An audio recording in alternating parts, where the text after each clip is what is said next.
అసలు వినాయకుడికి గుంజీలంటే ఎందుకంత ఇష్టం? దాని వెనుక ఉన్న పురాణ గాథ ఏంటో తెలుసుకుందాం. ఒకసారి శ్రీ మహావిష్ణువు శివుడి దర్శనం కోసం కైలాసం వెళ్ళాడు.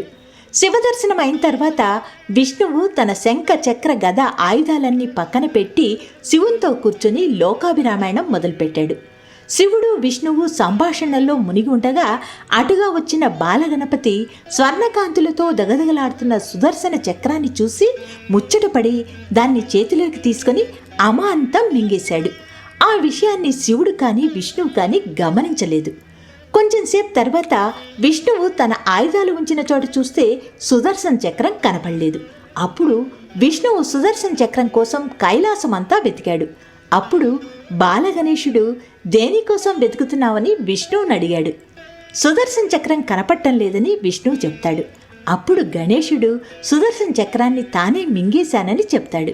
సుదర్శన చక్రాన్ని తిరిగి ఇచ్చేయమని బాలగణపతిని విష్ణుమూర్తి ఎంతగానో బుజ్జగించి అడుగుతాడు.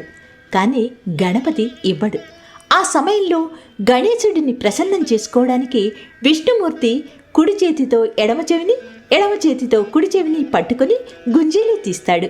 విష్ణుమూర్తి గుంజీలు చేయడం చూసి వినాయకుడికి నవ్వాగలేదు. పొట్ట చేత పట్టుకొని పగలబడి నవ్వుతాడు. బాలగణపతి విపరీతంగా నవ్వటం వల్ల సుదర్శన చక్రం నోట్లో నుంచి బయటికి వచ్చేస్తుంది.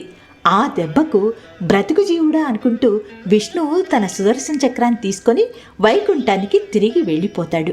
బాలగణపతి సమక్షంలో గుంజీలు తీసి విష్ణుమూర్తి తనకు కావలసింది పొందారు కాబట్టి ఆనాటి నుంచి గణపతి సమక్షంలో గుంజీలు తీస్తే కోరిన కోరికలు తీరుతాయని విశ్వాసం ఏర్పడింది. అంతేకాకుండా సైంటిఫికల్ రీజన్ కూడా ఇంకొకటి ఉంది. గుంజీలు తీయడం వెనక శాస్త్రీయత ఏంటంటే, మన చెవులకు చివర ఉన్న తమ్మెలు అంటే కమ్మలు ధరించే ప్రదేశం చాలా సున్నితంగా ఉంటుంది. ఒక క్రమ పద్ధతిలో ఆ ప్రాంతంలో సున్నితంగా ఒత్తిడి కలిగిస్తే మెదడులోని బుద్ధికి సంబంధించిన నరాలు చురుగ్గా పనిచేసి తెలివితేటలు పెరుగుతాయని శాస్త్రజ్ఞులు చెప్తారు. అందుకే విద్యార్థులు గణపతి ముందు గుంజీలు తీస్తే బుద్ధి పెరుగుతుందని చెప్తారు. ఇవే కాకుండా మీకు తెలిసిన కారణాలేంటో కామెంట్ బాక్స్లో మాతో షేర్ చేసుకుంటారు కదా. ఇలాంటి మరిన్ని మంచి మంచి వీడియోల కోసం అవునా ఛానల్ని లైక్ చేసి తప్పకుండా సబ్స్క్రైబ్ చేసుకుంటారు కదా.